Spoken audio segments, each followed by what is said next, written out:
Hi, Jaclyn. Welcome to the Entrepreneurs Organization Wonder Podcast. So excited to be here. Thanks for having me.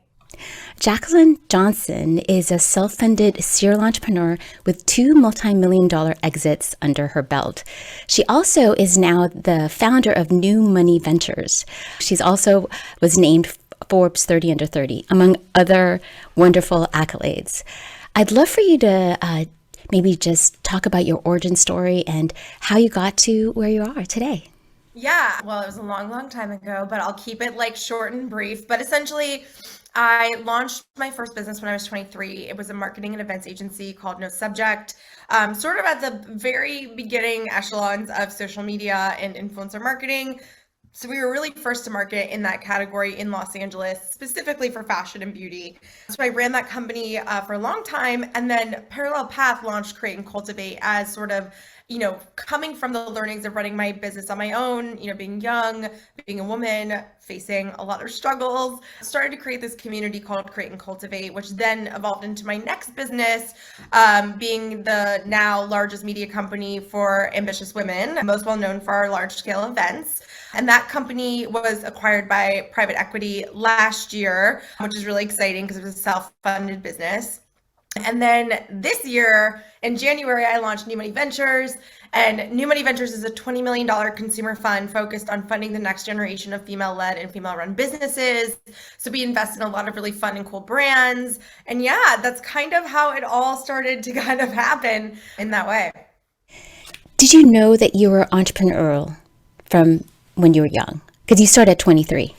So it was interesting because I grew up in a family of entrepreneurs. My mom and dad run their own business. They always have. So I grew up like in my mom's office, like stuffing envelopes, helping out with the family business. So I grew up around entrepreneurs, and I don't think I ever in my head was like, oh, I'm going to do this. Like, this is what I want to do. And in fact, I had a very corporate trajectory up until I didn't. So I worked in, New York City at multiple large scale agencies and brands. And was transferred in 2009 to a company out in Los Angeles, again, part of a large conglomeration, and was laid off during the recession. So I was devastated because I was like, I'm on this like up and up career path. I have this really great corporate trajectory, and entrepreneurship kind of fell into my lap. From there, I was in a new city, a city that really at that time, especially really only focused on entertainment and gaming. And I had zero experience in that field. So I kind of had to take what I knew and what I was good at and kind of create my own path, and which started as a bunch of freelance kind of gigs, turned into my first business. So I definitely say it was accidental entrepreneurship, and I was lucky because I obviously could lean on my family for advice and questions and things like that, but it was definitely not like I set out to do that. And we were all on some type of journey, and there's always some type of challenge. So when you were, I guess you're in your early 20s, right? 23 when it happened. How did you move past that? So you said that you were devastated. What is one tool that you use to move yourself forward? Yeah, I was definitely crushed by the experience, both personally and professionally, especially in your 20s. At least for me, I was so defined by my job, right? Like that was like my whole identity was wrapped up in that. And I think for me, I always say like, thank goodness I was let go, because I would have never have started my companies. I would have never been in this position. So I'm a firm believer in everything happens for a reason. And I think it's, in that moment, it doesn't feel that way. But I think looking back, like all of these sort of rejections or redirections into the path that you're meant to be on. So that was your first company. Was it New Subject? Is that? Yeah. Yes. Yeah. And then how did you make the transition from New Subject to Create, Cultivate? Yeah, it was kind of an interesting one. So I ran No Subject again for I think 7 years, and that company was acquired by a PR firm, a strategic PR firm. At the time, Create and Cultivate was a separate entity, but small, kind of a side project on the side there, but it was gaining momentum. So I was kind of in this interesting position where No Subject was getting acquired and basically kind of like swallowed up by a larger agency, which was the right move for that company, the right move for the employees. We had been running that business for a long time, but we had missed that sort of infrastructure, operational know-how. And so this company was going to be providing that. So that was really exciting. And I essentially stayed on board for a year after the acquisition to kind of, get everyone in the right place, make sure it was a smooth transition process. And along the way, Create and Cultivate was still gaining so much momentum. And so I had this like choice to make where I was like, do I double down on this business that's kind of like has this cool momentum and excitement, or do I like, take this position at this company that's very established? And I took the risk, which was scary because I had not had that much large scale event experience at the time. I'd obviously never run a conference business. So it was interesting for me to kind of, take that leap, but I just felt like there was so much momentum around the company that, for me, I was young, I had a ton of energy. I was like, I feel like this is something I could really, kind of see grow in a big way. So again, another decision point, right? There's a path. How did you make that decision? Was it using your intuition or what did you Definitely do? gut. It was definitely gut because there was like financially, the other position would have been more stable. It was in an industry I knew how to work. Like it was all of these different things and it was a great opportunity. But I just had this feeling around Create and Cultivate. And it was interesting because the business before I'd run was an agency, as we mentioned. And everyone kept saying, all my clients, all my friends, they were like, Create and Cultivate's your brand. Like you should build that brand. And I was always like, I don't know. I like doing it for other people. I like dipping in and out. Like that's kind of what I do. But they were like, you're so good at it. Like you should try and do it on your own. And so I kind of was like, you know, in this position again, if I was like the age I am now, I don't know if I would have done it, right? Like it's kind of all comes down to timing, energy, and like going where the momentum is. And the branding is so beautiful. And you said you started small. I think I went to like one event that you had like before it became big. Yeah. And I was just always so impressed. You know, I own a branding agency and I was always so impressed by the level of detail in the branding. Talk to us or our audience about the importance of branding. Yeah, so it's awesome because Create and Cultivate, I did all the branding myself. My husband did the logo. He's a graphic designer and he like always jokes. He's like, had I known what that company was going to become, I would have tried harder. But the logo became iconic. Like people love it. And it's kind of one of those things where it's funny because you can pay a branding agency, 300, $400,000 and it might look incredible, but like there's something to be said about looking at like your vision for a business, your vision for a company, and kind of just going with your gut on it, especially if you're starting out in bootstrapping like and you can't afford those larger branding agencies. Like it's really interesting because I knew I wanted to create something really gorgeous, really elevated, really beautiful, but like not so hip and alienated people. Like I wanted to really kind of, toe that line. And I don't want to say we invented millennial pink, but like we were one of the first companies to really use that like pink beige color that was everywhere. Like because we launched in 2011 and that was our color. So this is like early days. So I think for us, it was kind of awesome because I think like one of the biggest highlights and wins for me for Create and Cultivate is like when people say, oh, that feels so X, Y, and Z because a brand is so iconic and known for that. A lot of people have said to me, oh, that feels so Create and Cultivate. And I think that's such a win given it was really bootstrapped and scrapped together based on like what I was really liking at the time. And it's just so hard to do that as a brand to create something that is so unique to that industry or that person or that event or that, website or whatever. So I'm really proud of that. But I think branding is so crucial. And I think, it really comes down to consistency, and making sure all of your social assets, the collateral on site, the events, the Instagram moment, the stages, like everything feels cohesive and on brand. And again, you might change what that looks like as a holistic brand, but like that consistency, I think is what propelled us because people were like, I know what I'm going to get when I come to a Create and Cultivate. A lot of people ask me, as an owner of a branding agency, what is branding? What is branding to you? I think branding to me is the look, feel, and the emotion of your business. So I always say, like, when you go to a Create and Cultivate event or the website, or whatever, what do you want to feel? Like, that's really important to kind of have that emotive component because you can have a cool typography, you can have a cool color palette, like, you can have all those things, but like, what is the experience you want to have? And like, especially coming from the event side of the business, like, I always was like, down to the finest detail. Like what is the aprons like our catering team is wearing? Like when you're waiting in line, to check in, which is inevitably going to happen, what's the experience like? Are we passing out waters? Are we giving everyone coffee? Like what's the gift bag unboxing? Like thinking through every single detail from the start of the event to the finish is something that honestly maniacally obsessed with to the point where it's probably unhealthy, but like it made for such a good experience for our customers that they would come back time and time again and know that they were going to get the top of the line experience. It's sort of like the Disney kind of, ethos of like everything needs to be dialed. Like there can't be any mishaps. Like you have to have, the happiest place on earth. So you have to create that experience through every single interaction.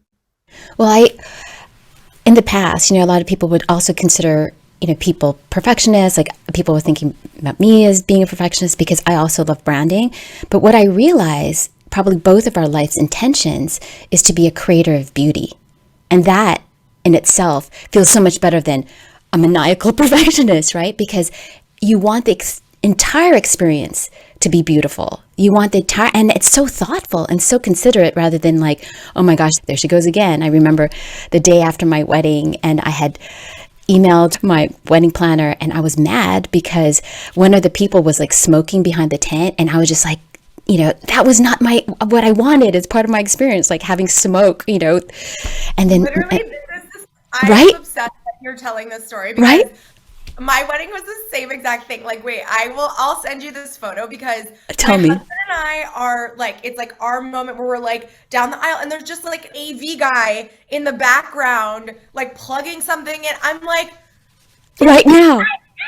and the best part, you'll love this. So when we were about to kiss, like I now pronounce you husband and wife, we were gonna play Ain't No Mountain High Enough, right? So this was like the big crescendo into this moment. Silence. Like just nothing. And we kissed and we were walking down the aisle and my husband goes, "You're so mad." He goes, "You're so mad right now."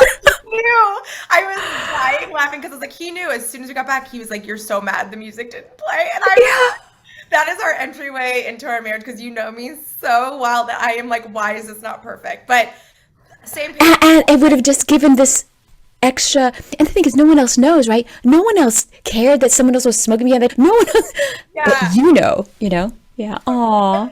I think that's part of like to your point, like creating these beautiful experiences, wanting everything to be perfect. And it's especially hard when it's your own personal stuff because you know how you would do it. And when it's out of your control, it's like, kill me. But I think it's like what makes us such good professionals. Like it makes us good at our job. Yeah, because I really do believe that the details really matter. I mean, they say God is in the details, and it's true because whatever you do little shows up big, because life is a hologram. So if you're paying attention to these little details, then they know that you are really caring about everything about what you, that's probably why you were a magnet for all these beautiful experiences and millennials, like you said. Yeah. So Create and Cultivate was acquired now by a PE company. What's next? I know that you have new money, but in the whole scheme of influencer market, I mean, things are so quickly changing. I mean, the accelerated pace in 2022 is maniacal. What's happening in 2022 with millennials and Gen X and Gen Zs, and what do you see? 100% agree with you. So Create and Cultivate, I'm still the founder. I'm still super involved. It is really interesting because obviously 2020, brutal year for everyone in any industry, but also specifically events was extremely challenging. And so we completely shifted to online and we're really successful at that. It opened up an entirely new business line for us. It opened us up to a more global audience, which was incredible. And then 2021 was sort of this like weird year where we're like, okay, we're kind of online, we're kind of offline, we're kind of doing it. Hybrid, everything. So, and then in 2022, it's really interesting because I think like there's this kind of interesting thing happening in the world, in the workforce, in the world. We had the Great Resignation. Now we're in the recession era. Inflation's very real. So like the entire dynamics of work, being a woman in the workplace, being a woman in the world are like all up in the air and it's totally insane. So I think Create and Cultivate has kind of gone on this like really interesting journey where it was like initially when it launched, it was like information and then it transitioned into inspiration, right? Where you would go to be inspired.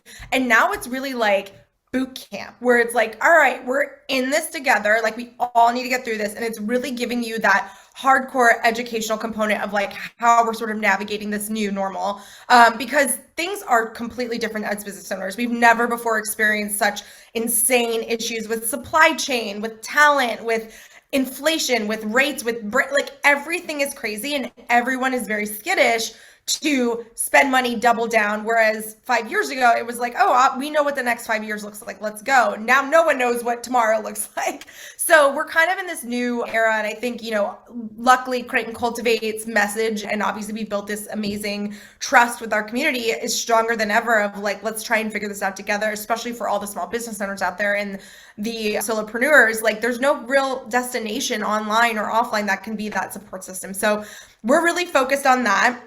Obviously, video has taken on a whole new life. So TikTok, videos, streaming, all these different things have become a huge component of our strategy moving forward and how we're sort of providing information, because there's just a lot out there. And I think one of the other things that I'm really, have talked a lot about is sort of this like credibility crisis, because I think there is so much information online, and I've been a victim to this too, where I'm on TikTok and I'm like, this guy says I need to buy Bitcoin. This guy says I need an Airbnb, like whatever. And you're kind of going through. Or magnesium. Or magnesium or whatever. And you're like, who are these people? Like, what is their credibility to be giving me financial, real estate, supplement advice, right? Like, I have no idea who you are or where you come from. So I think there's this thing where this angst, you're like, oh my God, I need to get it because there's hundreds of thousands of likes on this post, right? Exactly. I feel you. Like, all of a sudden, everyone on the internet's a millionaire. So it's like, how to make $1 million. Like, it's crazy. So I think we're going to hit soon, like, a reckoning of like that credibility crisis where we're kind of saying like, wait a second, like, who is this? What's going on? And I think we've experienced that a little bit with like the crypto crash, where it was like, everyone was a Bitcoin millionaire, which was great, cool, but like now it's like very quiet on the crypto front, all of a sudden. So it's just interesting. And I think we all are kind of like, navigating it as we can, but I think there's going to be this real bent towards finding really reliable and credible sources. And how are you doing that with your business, with Create and Cultivate and New Money Ventures? Yeah. So with Create and Cultivate, like luckily we've been the experts and the trusted resource for a long time, and we have access to those credible, entrepreneurs, experts, etc. So Create and Cultivate is giving you like the best information that's out there. Me personally, I'm doing a lot of mentoring. I use this platform called Intro, which is like incredible. I've been loving it so much, where essentially you can book 15, 30 minutes, an hour with like incredible people, Alexis Ohanian, Rachel Zoe, Nate Burkus. Like you can book your time with them and, ask your questions. And I've been doing that and having so much fun meeting like amazing entrepreneurs. So like, again, when have you ever had that access and that opportunity in the past? Like what an incredible asset. And then with New Money Ventures, we are really investing in founders that we know and love and that are doing incredible things in disrupting industries. So we're invested in, companies like Gia, a non-alcoholic aperitif dough, the Good For You cookie dough, Crown Affair, which is luxury hair care, and really investing in these female founders and like all the amazing work that they're doing. And, we really believe in not only providing money, which is important, but mentorship and really helping these founders along the way in their journeys as they're growing and building their businesses. What does mentorship mean to you? So mentorship, it's interesting. So I've been doing a ton of mentoring now, again, through Intro and like really working with different, kind of, I wouldn't say clients, but people. And I think what I'm starting to realize is like there's a major gap in information when it comes to what's on the internet and being presented, especially on Instagram, of like the joys and the highlight reels of what entrepreneurship is, and then the reality of like what it takes to run a business. And it's a lot of really unsexy, uncool things that go into that. And I think like what I've really kind of doubled down on in mentoring is like a very real talk approach into like what you actually need to know to build your business. And I think people really respect that, because I think at the end of the day, people are exhausted from hearing like, be yourself, be authentic, this, that, the other, and like all these like, which is important, but like also like pay your taxes, make sure you're registered, make sure you have a trademark, like all these different things. So I think that's really where I've been finding my calling when it comes to mentoring, is being able to provide some of that real talk advice and be a sounding board for founders, because it can be very lonely. Having been a solo founder, at Create and Cultivate for a long time, it can be very lonely and you feel like you can't talk to anyone or trust anyone, and you get in these like, kind of dark places. So I think it's important to have someone to be able to vent to and get really good advice from.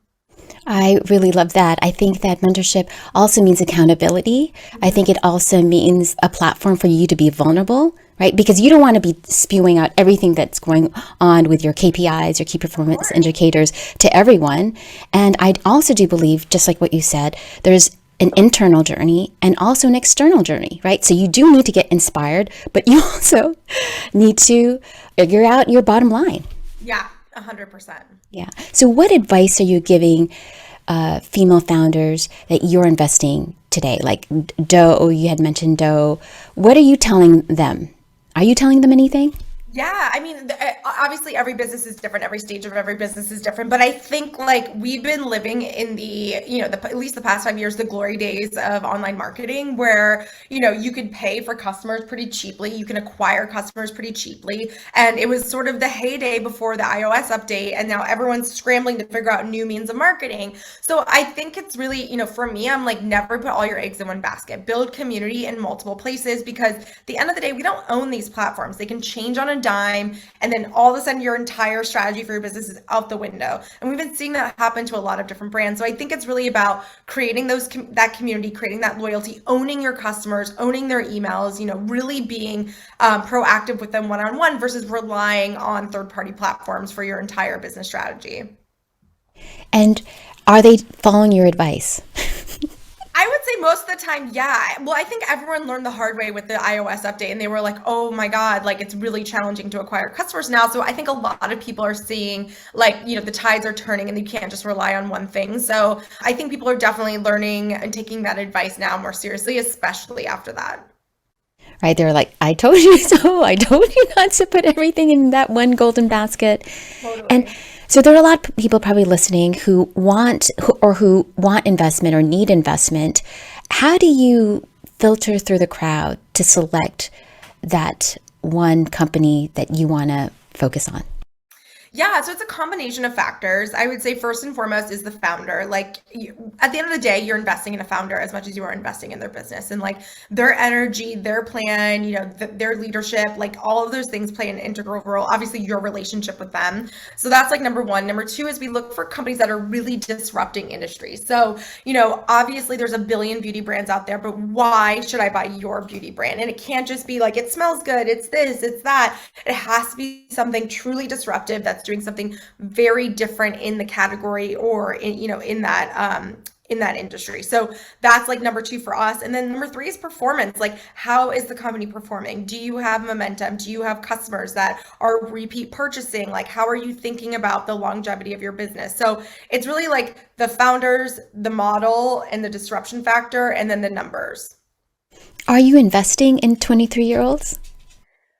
I'm like, do we have any 23-year-olds? I mean, I would. I think like most of our founders, I'm like, oh, I don't know how old they are, but like we have definitely some younger and first time founders, I would say that we definitely are investing in. But absolutely, I would invest in a 23-year-old. Like, I think like there's so much energy and excitement around Gen Z, and it's awesome. And I think it just really depends on, again, those three factors. But yeah, I think like more and more, like I experienced ageism when I was running my business as a young woman, so I would never kind of put that on someone else as well.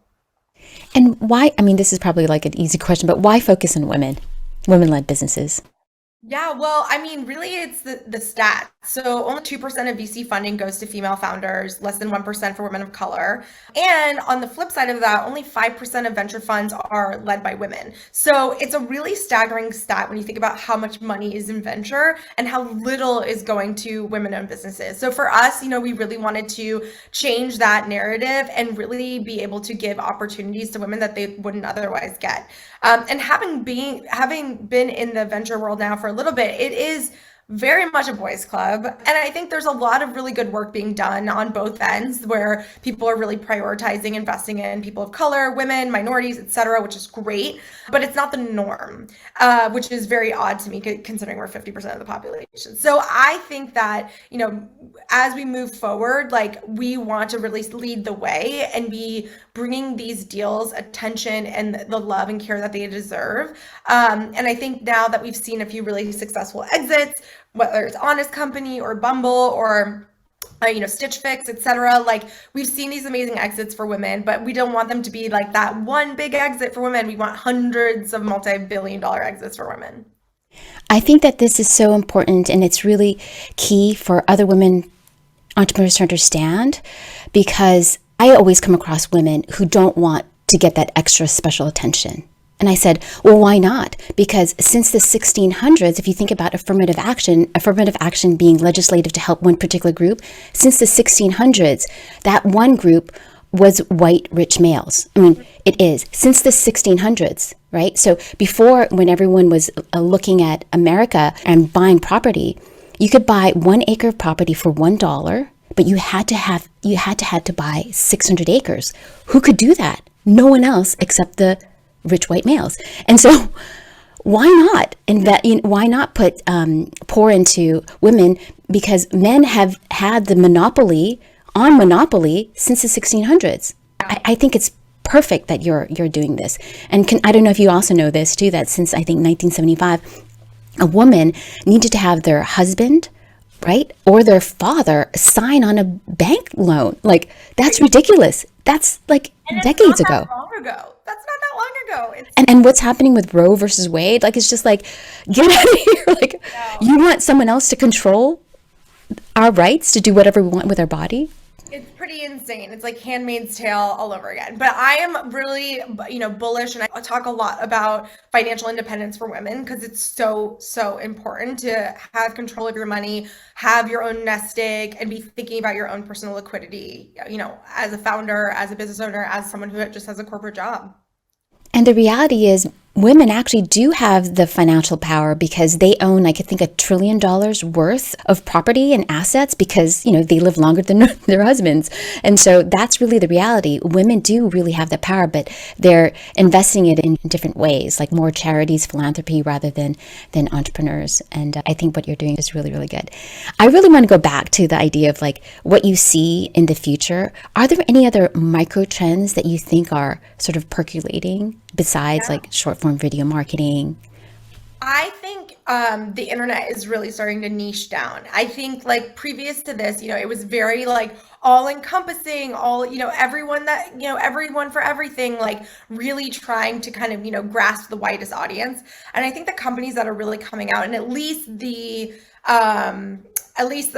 sort of even social, communities that we're seeing and all that stuff, very niche demographics. So it's CPG founders versus female founders. It's women in femtech. It's very niche down because people are looking for that really hyper specific information, and people who are in their network that aren't just like a wider reaching network. So I think niching down is really important, especially if you're launching something today or tomorrow, or like, obviously in the future. And even that comes with content creation. Like the creators we're seeing blow up right now have such specific niches of what they do and how they're showing up online.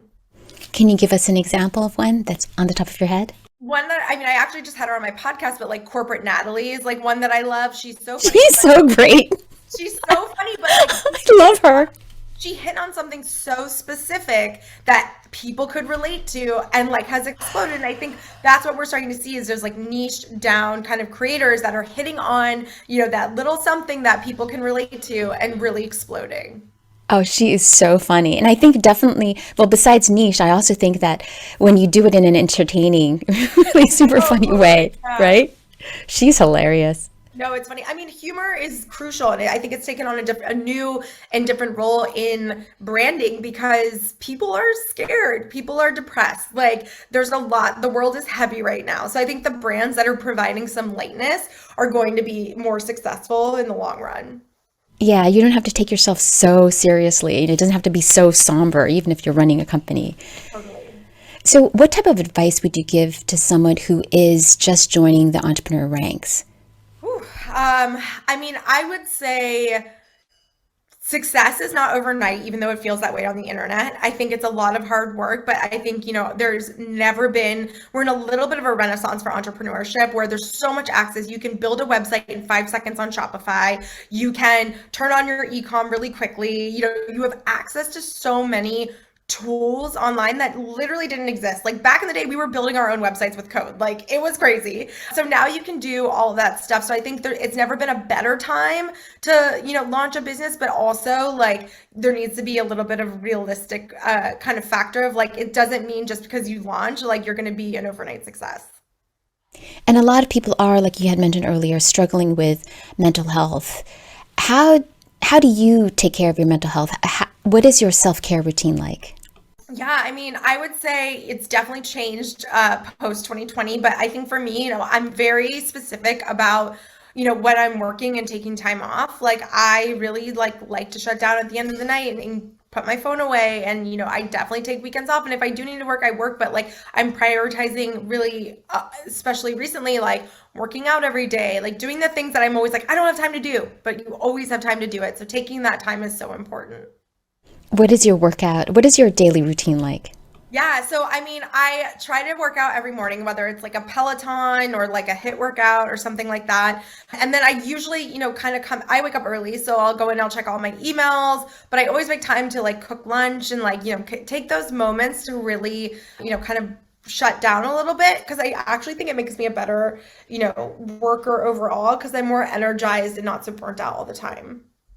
Yeah, it's good to have that break to relax and recharge. What are some like fun lunch things that you make? Do you make it for your husband or yourself or? Yeah, both of us sometimes. But I mean, my kind of go-to is a kale salad. I make like a tahini Caesar kale salad. It's so easy to make, especially if you have an air fryer. It's just like the best. So I'll do that. Also like lots of soups, things of that nature. I have a big garden at our place. So I'll like sometimes just make a salad from our garden. It's really nice. And are you in LA now or back in New York or? So I split my time between Los Angeles and Napa. So we have a house up in Napa that we just got, which we love. It's sort of like a farm, which is nice. Lots of land, which is great. So it's been really, really nice. And then so no more New York? Because you had mentioned New York earlier. Yeah, I lived in New York for 10 years in my early 20s. So I think I've tapped out of my New York energy, but I go back all the time. I love New York so much. Where are you originally from? LA? No. Florida. Oh, All over Florida. the place. Yeah, it's like a total. I'm from Florida originally, and then I went to NYU, so we lived in New York, and Oh, I then went to NYU. oh, nice. What school were you? A CES, College of Arts and Sciences. Too. Yeah, journalism. What Me did you? too. Really? Me too. Yeah. Oh my Yeah. God. Okay, we'll have to connect. I think you're much younger than me, but like I think we might have been in the same era. I'm 52. What? Yeah, I'm 52. We do a podcast on your skincare routine. Yeah. Well, I'm 37. But yeah, no, And I you was. look like a baby. Oh my God. Well, I was CIS journalism. I was the last year before I was magazine production, but the last year before they introduced the digital journalism program, because it was like the internet was just happening. So you know what? Like, I've been contributing to NYU, gosh, since since I graduated, and I had given this big donation to them, and they said, "Oh, your name is going to be on a plaque for this new," because they built a new building, Yeah. and so I went to go visit it, and you know what? They didn't put it up. Like, I know. I was just like, why would you tell me that you would have a plaque with my name? I mean, I didn't care. Like, I was just there, like on a chair. They were going to put. They were scrambling. So I don't know if you've ever experienced that, but I was just like, how dare you? Oh How my dare you God. like sell me something and Yeah. Well, weird. Yeah, exactly. That's so interesting. Well, they better fix that. Yeah, I never contacted them again after that, but like, yeah, anyway. But are you still going to those NYU alumni events or anything like that? It's a great network, I right? haven't gone to. I know I should. I know it's like funny because it's like NYU. So it's like even bigger in LA. It's so crazy. There's so many like ex NYUs, especially Tisch, because obviously Yeah. it's massive entertainment industry. But yeah, it was such a great experience for me. I loved it so much. And I still have so many great connections from just the jobs I was able to get in the early days, and obviously the people that I went to school with. It's so fun to see where everyone kind of ended up.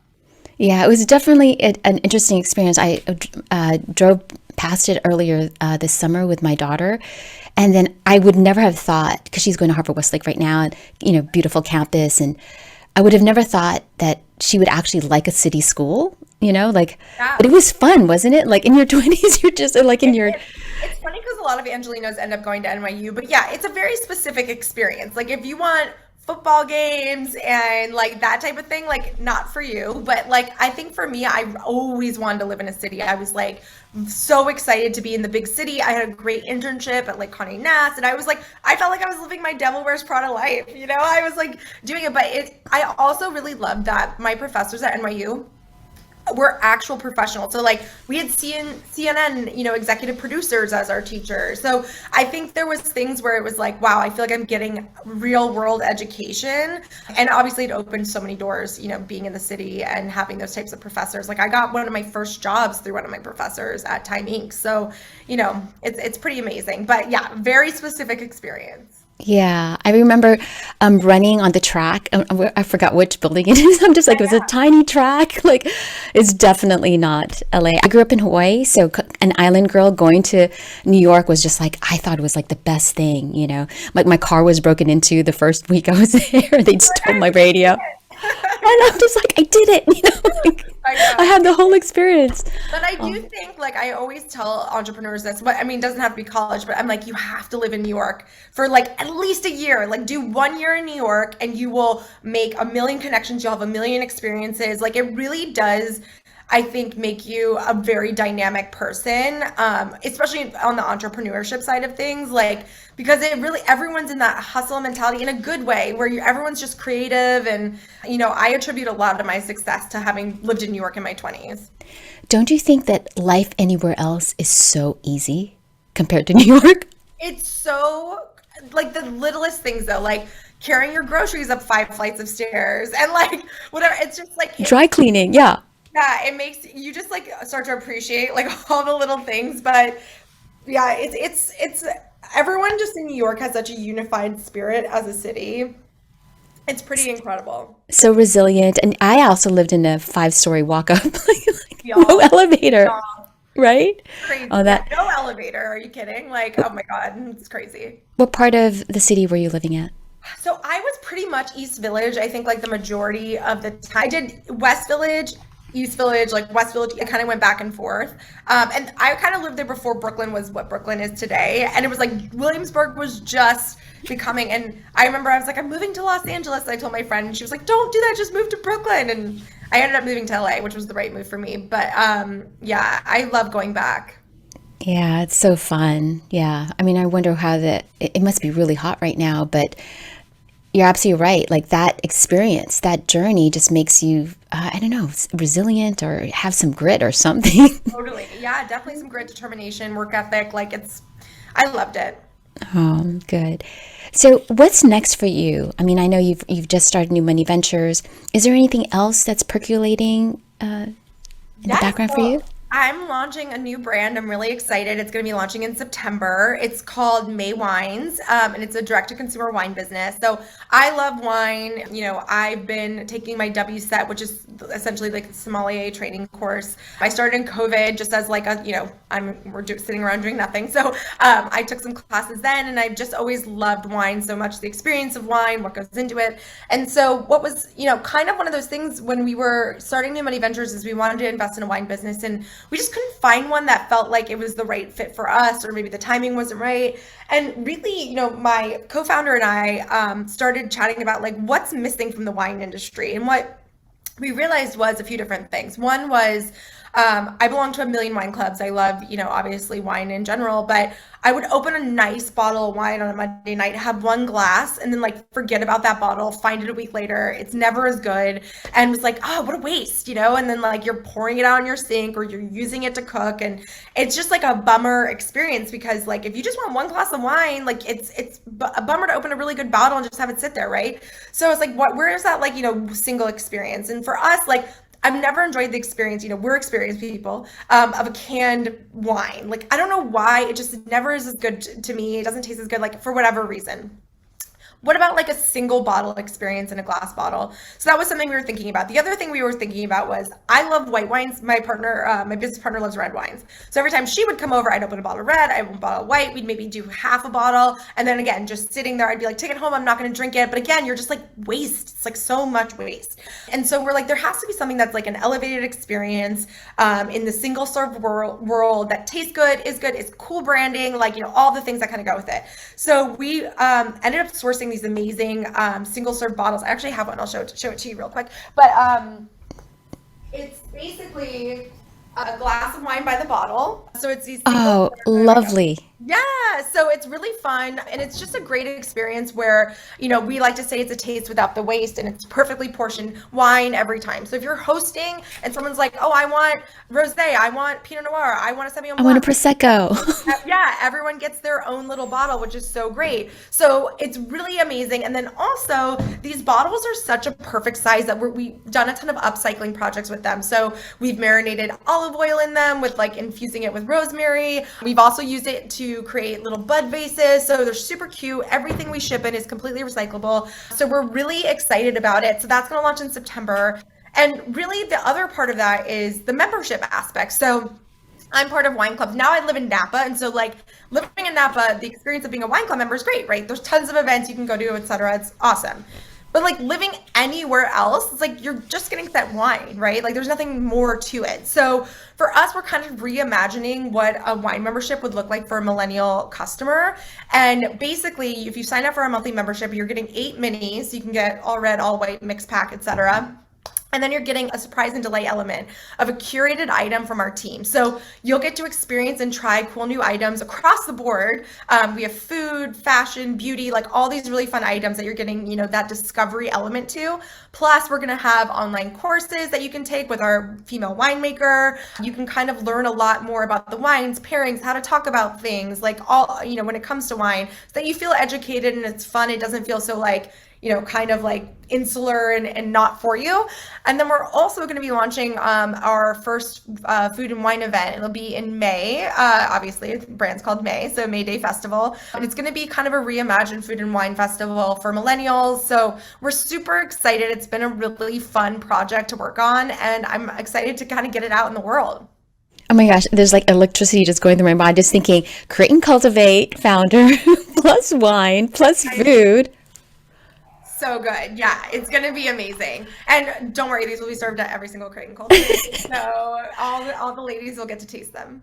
And I loved how you took desperate ideas from other places, like, the beauty boxes that people get, know, and yeah. Right? And then because you want that delight, you want that surprise.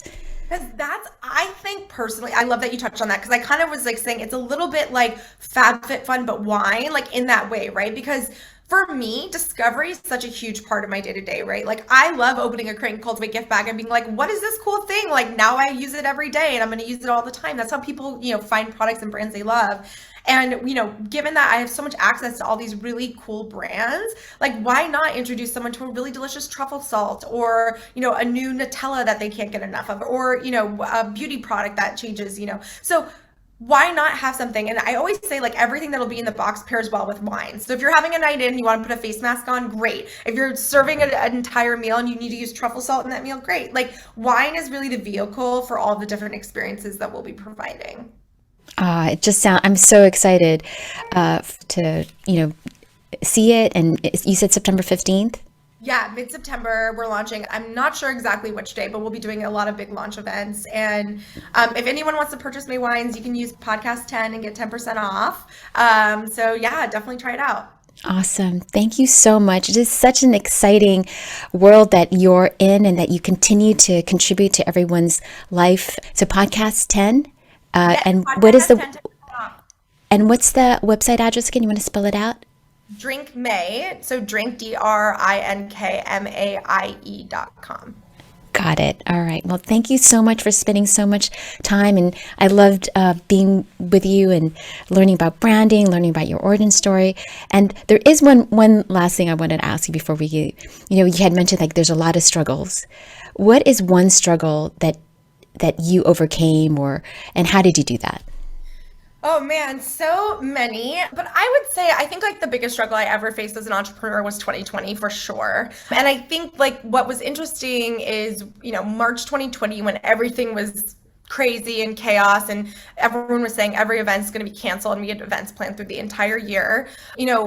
I think what led us to be successful through that moment was a quick pivot and transition. And I think being able to really think on your feet and say, guys, we're going in a completely different direction and we got to like overhaul this, and kind of taking that, bull by the horns was really, I think, what led us to be so successful during that time. We hosted our first digital event May 2020. So we moved fast. We had to unpack an entire Coachella event and then launch this event, which was called Money Moves. We had over 10,000 people tune in from 50 different countries.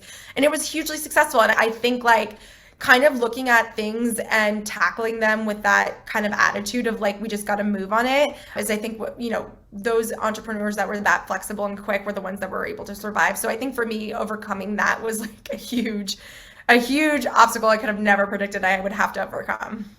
Right? Because you're probably thinking all that work that I poured into, you probably had planned it way ahead of time, right? The venues, the hotels, right? Everything. We planned 6 months out, so every single thing we had to unravel. The deposits. Oh yeah, it was crazy. Oh, well, I'm glad that you are on the other side of that, and it's good experience, right? You learn from it. Absolutely, definitely. Awesome. Well, thank you so much again. And I wish you every success. And hopefully maybe we can have you back on the show after, you have more success to share. Yes, we'll send you a box for sure. I would love your I'd love that. brand and all that good stuff. Thank you, Jaclyn. Okay. Bye. Bye.